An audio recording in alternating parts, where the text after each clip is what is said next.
Hello and welcome back to the channel. Today I am bringing you a video all about the manga series I loved in 2017, featuring some of these behind me here, and I'm going to share with you my top 7 series that I read, some of which I did start in 2016 and read a large portion of in 2017, or I finished, etc, etc, and we're going to start at number 7 and work our way to number 1. So at number 7 we have Everyone Getting Married. This is a series I started a little while ago because the books are only published every 2 to 3 months, I think it is.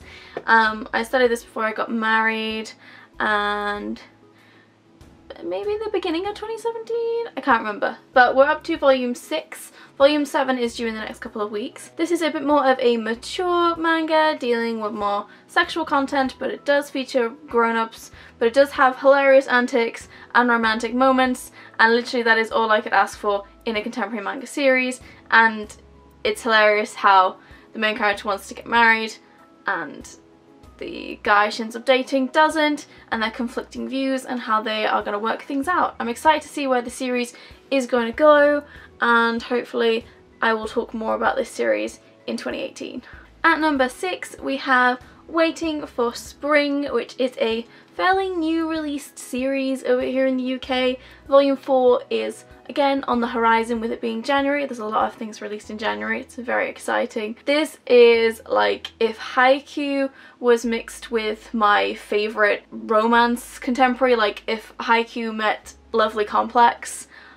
I love this so very much, and yeah, I've only read 3 volumes, but this is definitely going to be a favourite of ever. It is about a girl who meets a group of basketball playing guys and it doesn't quite go how she expects it to, and she ends up befriending them, and of course it's going to turn into more than that, and there are other people showing up with other storylines, and it's so very exciting. It's everything I love in a good contemporary. At number 5 we have the Horomia series, which again is a romantic, hilarious contemporary series, which you may have noticed by now I quite enjoy a good contemporary romance. So I have really enjoyed this series this year, and to see the 2 characters develop and become beautiful human beings and change as they've got older, and it's a really good portrayal of people and how we become grown-ups essentially, and they're all gonna fall down. You'd think being a bookseller I would know how to hold books. I love this series, and if you're looking for a new contemporary series to start, I would highly recommend Horomia. At number 4 we have A Silent Voice, which had a lot of hype last year because of the anime adaptation, and the manga has generally been extremely well received as well. I thoroughly enjoyed this. I have actually done a whole video about Silent Voice, which I will leave linked in the card thing somewhere if I remember. If not, I'll leave it linked down below. This is a very different kind of series for me. It is contemporary, but it's got much more of a serious note to it, which I would not have normally picked up had it not been for the anime and for reviews, and I just thought I'd try it, and I found it really interesting and such a genuine portrait of how horrible people can be, especially to children. It's wonderful to see a character try to redeem themselves in such a way. So this is a really beautiful series, and it's only 7 volumes long, so this is it. This is all of it. I highly recommend checking this out too. Although, side note, when you're shelving your manga, do you put a silent voice under A or under S? Let me know in the comments.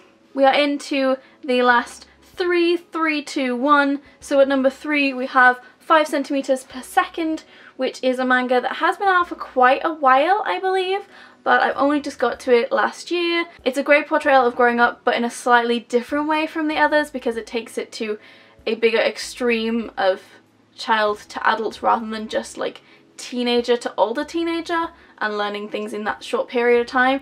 It goes through a much larger period of time, and it's really interesting to see the characters develop and change and who they become, and it's just 1 volume, so it's really easy to just get into and read the whole thing in 1 sitting. If you haven't read this, I highly recommend it. Obviously it's in this list, and I'm gonna say that about everything. And in at number 2 is this series right here, one of my all-time favourites. Y'all know in 2017 I was so stoked when they brought Fruits Baskets back into print after 10 years of it being out of print. I had never finished the manga. I'd seen the anime, I'd read the first 2, maybe 3 like slim original volumes, not the bind-ups. To be able to sit down last year and read the entire series, I mean it started like, it took a year to release, so it just sort of creeped into the end of 2016.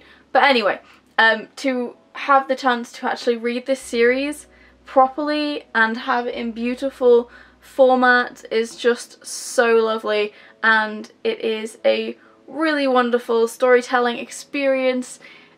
It is more than just a contemporary story with a supernatural edge. It gets quite dark, it deals with a lot of issues with, you know, body self-confidence and depression and all sorts of things, and it's just such a wonderful story, and I do love the ending, and Kyo has been one of my favourite characters since I saw the anime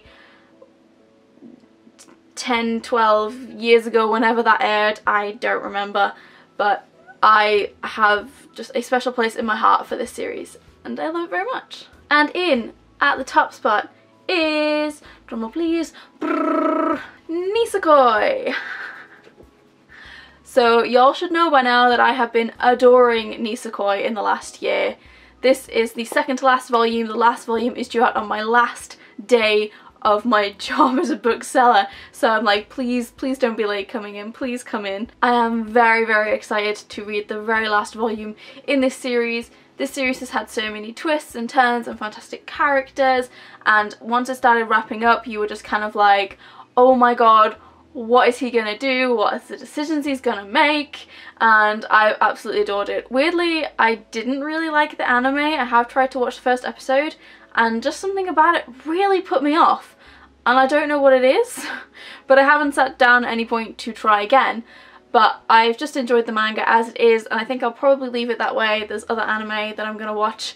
Cut Up to Sakura Clear Card Arc. So yeah, this is my favourite series of 2017, and the last volume is due in a few weeks, and I'm very sad to see it go, but at the same time I have loved it all. What were your favourite manga series of 2017? Was there anything that I completely missed? There's a lot of like older stuff that I want to get to that's like already finished coming out hopefully this year, but we'll see what I can pick up with the change of job and things. I'll have to cut back on how much manga I buy because I'll have to pay a different price for it than I do now with staff discount. Anyway, what can you do? Those are my top 7 series of 2017. I hope you enjoyed this video, and I'll see you on my next one. Bye!